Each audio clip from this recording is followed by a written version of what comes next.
మా నియోజకవర్గం మండల కన్వీనర్లు, సీనియర్ నాయకులు, యూత్ అందరితో కూడా మహిళలందరితో ఒక మీటింగ్ కూడా ఏర్పాటు చేసుకోవడం జరిగింది.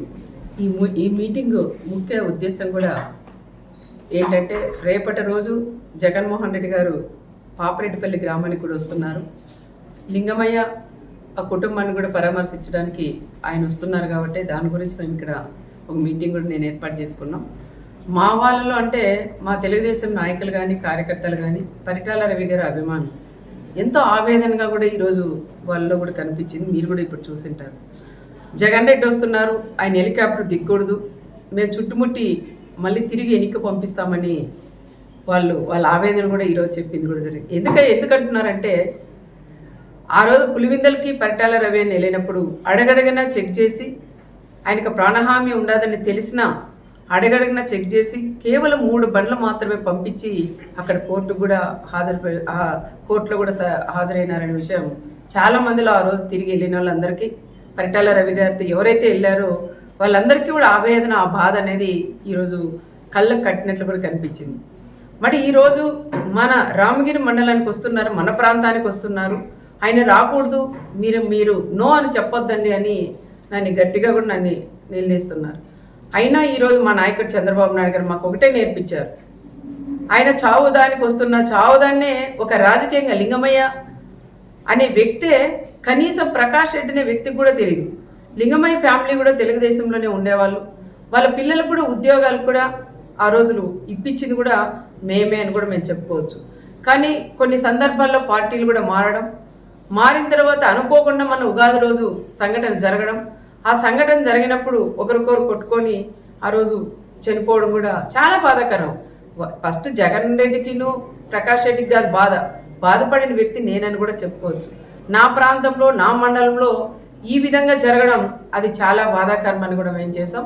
అది మామూలుగా సాధారణంగా గొడవపడి చనిపోవడం తప్ప అది ఒక ఫ్యాక్షన్ మర్డర్ అయితే కాదని ప్రత్యేకంగా నేను కూడా చెప్తున్నాను.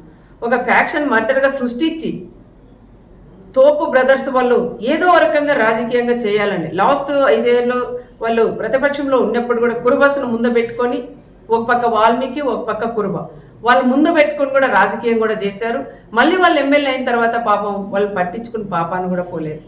మళ్ళీ ఈరోజు వాళ్ళు ప్రతిపక్షంలో ఉన్నారు కాబట్టి వాళ్ళకి దొరక 9 ఏళ్ళ తర్వాత ఆయన లింగమయ్య చనిపోయాడు కాబట్టి ఆ లింగమయ్యని ఒక రాజకీయంగా వాడుకొని ప్రకాష్ రెడ్డికి కూడా, ఆయన జగన్ రెడ్డికి కూడా పరిటాల కుటుంబం వాళ్ళు ఈ విధంగా చంపారు, ఒక ఫ్యాక్షన్ మర్డర్ అని చెప్పి ఈరోజు ఆయన్ని ఇక్కడ తీసుకొని రావడం అది ఎంతవరకు సహజమని కూడా కనుక్కోవాలి. ఒకసారి జిల్లాలో ఉండే మాజీ ఎమ్మెల్యేలు అందరూ ఉన్నారు, మాజీ మంత్రులు ఉన్నారు, మా కుటుంబం గురించి కూడా అందరికీ కూడా తెలుసు.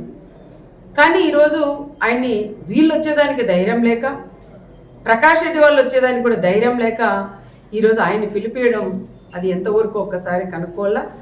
ఆయన జగన్ రెడ్డి కూడా తెలుసుకోవాలా, అది ఫ్యాక్షన్ మర్డరా, మామూలుగా జరిగిన మర్డరా, ఇది ప్రకాష్ రెడ్డి ఏమైనా రాజకీయంగా వాడుకుంటున్నారనే విషయాలు వాళ్ళు కూడా తెలుసుకునే బాధ్యత ఒక మాజీ సీఎం గారికి కూడా ఉంటుంది.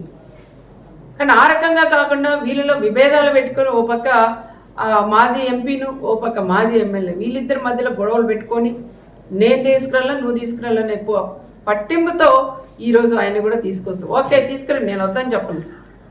తీసుకొచ్చిన తర్వాత పాపరెడ్డిపల్లికి వచ్చిన తర్వాత కనీసం ఆ కుటుంబాన్ని పరామర్శించి రెచ్చగొట్టి మాట్లాడుకోకుండా ఆ కుటుంబానికి కూడా న్యాయం చేసి వెళ్ళమని నేను మాజీ సీఎం గారికి కూడా చెప్తున్నాం. మా బీసీల నియోజకవర్గం మాది, మరి మీరు బీసీలను అడ్డం పెట్టుకుని రాజకీయం చేస్తున్నారు మీ ప్రకాష్ రెడ్డి వాళ్ళు. మరి రాప్తా నియోజకవర్గం ఎల్లుండి రేపు వచ్చినప్పుడు నువ్వు కూడా ఒక బీసీకి ఇన్ఛార్జ్ ఇచ్చి కూడా పోవాలని ప్రత్యేకంగా నేను జగన్ రెడ్డిని కూడా నేను కోరుకుంటున్నా. నాకన్నా ఎక్కువ ఈ ప్రాంతంలో ఉండే ప్రజలందరూ కూడా అదే కోరుకుంటున్నారు. మా మంత్రి గారు కూడా మాట్లాడినారు, నీకు అంతగా బీసీల మీద నీకు ప్రేమే ఉంటే మరి నువ్వు వస్తావు ఈ నియోజకవర్గానికి వచ్చినప్పుడు, ఈ ప్రాంతానికి వచ్చినప్పుడు నీకు దమ్ము ధైర్యం ఉంటే రేపు ఒక బీసీని అభ్యర్థిగా నువ్వు ప్రకటించగలవా అని నేను కూడా జగన్ కూడా నేను అడుగుతున్నాం. కేవలం ఇది మామూలు హత్యని ఒక ఫ్యాక్షన్ హత్యగా మీరు ఇది తీసుకురావడం అది కరెక్ట్ కాదని మరొకసారి నేను కూడా తెలియజేసుకుంటూ, ఏది ఏమైనా మా వాళ్ళందరితో కూడా ఇప్పుడు నేను మాట్లాడి నిర్ణయం తీసుకొని సమన్వయం పాటించండి.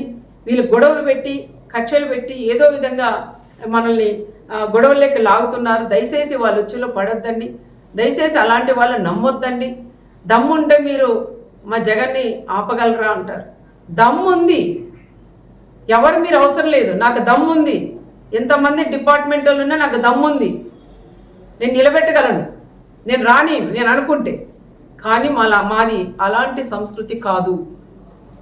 మేము రమ్మనే ఆహ్వానిస్తున్నాం. వచ్చి ఆ కుటుంబాన్ని పరామర్శించి రెచ్చగొట్టి మాట్లాడుకోకుండా ఆ కుటుంబానికి కూడా సహాయం చేసుకోమని మేము కూడా చెప్తున్నాం. ఇంటెలిజెన్స్ డిపార్ట్మెంట్స్ వాళ్ళు కూడా సార్లను కూడా అడుగుతున్నాం. రెచ్చగొట్టి ప్రకాష్ రెడ్డి అనే వాళ్ళు ఈరోజు ఈ టైంలో కూడా ఆయన మళ్ళీ పెడుతున్నారు. మీకు ఆపే ధైర్యం ఉందా అని. ఇక్కడ తెలుగుదేశం బ్లడ్ ఉంది, ఇక్కడ పరిటాల బ్లడ్ ఉంది, మా చంద్రబాబు నాయుడు గారి బ్లడ్ ఉంది. మేమెందుకు ఆపమయ్యి ఆపాలంటే? నువ్వు రెచ్చగొట్టి నువ్వు ఆపండి, ఇది మళ్ళీ రాజకీయం చేసి ఇంకా 100 రోజులు 5 ఏళ్ళు దీన్నే రాజకీయం, మా జగన్ వస్తుంటే ఆపారు అని చెప్పుకోవడం కోసమే నువ్వు రెచ్చగొడుతున్న విషయం ప్రతి ఒక్కరికి కూడా తెలుసు. దయచేసి ఎవరైనా సరే వాళ్ళు ఎన్ని రెచ్చగొట్టినా దానిలోకి ఎవరు కూడా మీరు పోకోకుండా రేపు సమన్వయం పాటించి ఆయన వస్తాడు పోతాడు. దయచేసి ఎవరు కూడా అల్లర్లేక కానీ ఎవరింట్లో వాళ్ళు ఉండమని వాళ్ళని కోరడానికే మా కార్యకర్తలు మా లీడర్లందరినీ కూడా నేను ఇక్కడ పిలిపించాను. వాళ్ళతో కూడా మాట్లాడి వాళ్ళకు కూడా అదే విషయం నేను చెప్పాలనే ఈరోజు నేను అందరినీ కూడా ఆహ్వానించాను. అది కూడా నేను చెప్తాను. రేపు వస్తాడు, ఆయన పోతాడు. దాని గురించి ఎవరు కూడా మాట్లాడొద్దండి. ఏ చిన్న గొడవ వద్దని చెప్తున్నాం. మా వాళ్ళ రిక్వెస్ట్ ఏమంటే తప్పకుండా వాళ్ళు 4-5 బళ్ళలే రావాలా, కాన్వాయ్లతో కూడా రాకూడదు. అదేవిధంగా ఎవరైతే మన పార్టీ లీడర్లు వాళ్ళు కార్యకర్తలు ఇల్లు ఉంటాయో అక్కడ వాళ్ళ